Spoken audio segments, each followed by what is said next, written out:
Assalamualaikum warahmatullahi wabarakatuh. Salam sejahtera, salam Om Swastiastu, Namo Buddhaya, salam kebajikan. Sebelumnya perkenalkan, nama saya Raffi Agibran dari kelas MPP 11, Program Studi Manajemen dan Penilaian Properti, Departemen Ekonomika dan Bisnis, Sekolah Vokasi Universitas Gadjah Mada.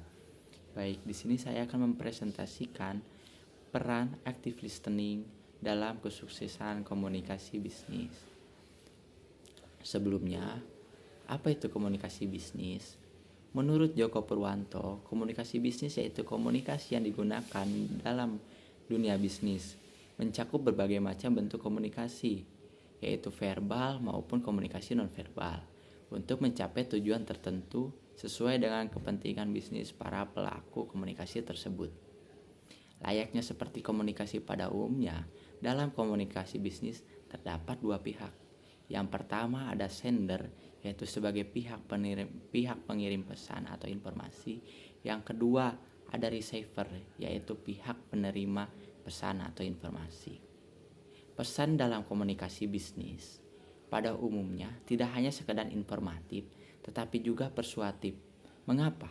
Karena agar pihak lain bersedia menerima paham atau melakukan kegiatan.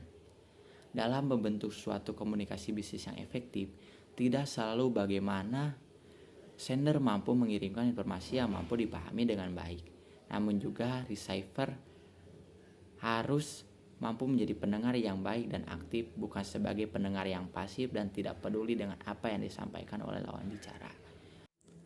Contoh kasus yang terjadi di Amerika.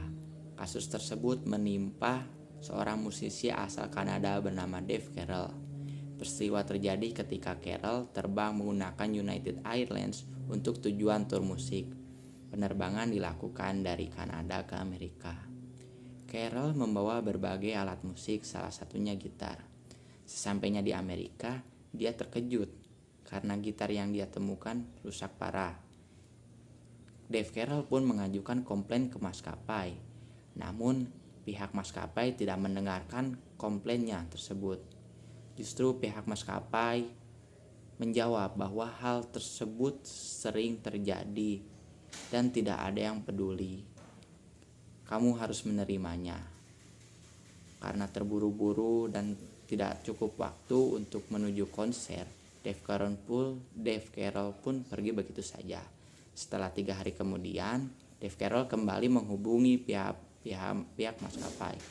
Namun untuk kedua kalinya komplain Dave Carroll tidak dihiraukan dan pihak maskapai enggan mengganti rugi kerusakan gitar Dave Carroll.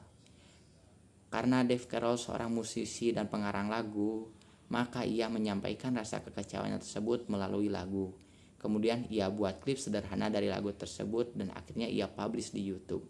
Tidak lama kemudian 1,4 juta telah menonton video klip tersebut. Lantas, bagaimana dampak terhadap bisnis United Airlines? Mereka harus kehilangan 180 juta dolar dan penurunan nilai saham sebesar 10% karena kejadian tersebut.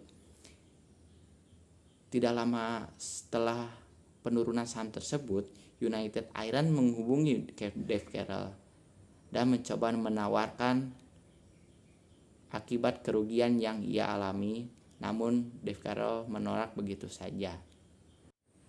Dari kejadian tersebut, bisa disimpulkan bahwa menjadi pendengar yang baik sangatlah penting. Jika saja United Airlines mendengarkan keluh kesah Dave Carroll, mereka tidak akan mengalami kerugian hingga 180 juta dolar. Dan untuk menjadi pendengar yang baik, diperlukannya teknik active listening. Lalu, bagaimana cara mendengarkan secara aktif? Yang pertama, memberikan perhatian penuh. Tunjukkan bahwa kita sedang memperhatikan apa yang dibicarakan oleh lawan bicara. Hal ini dapat ditunjukkan dengan memberikan gestur nonverbal seperti menatap mata lawan bicara, tersenyum, dan menganggukkan kepala. Yang kedua, menunggu giliran berbicara. Sebagai seorang yang mempraktikkan active listening, yaitu tidak menginterupsi lawan bicara dan menunggu atau bersabar. pada gilirannya. Yang ketiga, memberikan respon yang sesuai. Setelah kita memahami informasi apa yang disampaikan oleh lawan bicara, berikanlah respon yang sesuai. Hendaknya lebih baik lagi apabila kita memberikan parafrase sesuai dengan bahasa kita sendiri. Sekian dari saya. Terima kasih.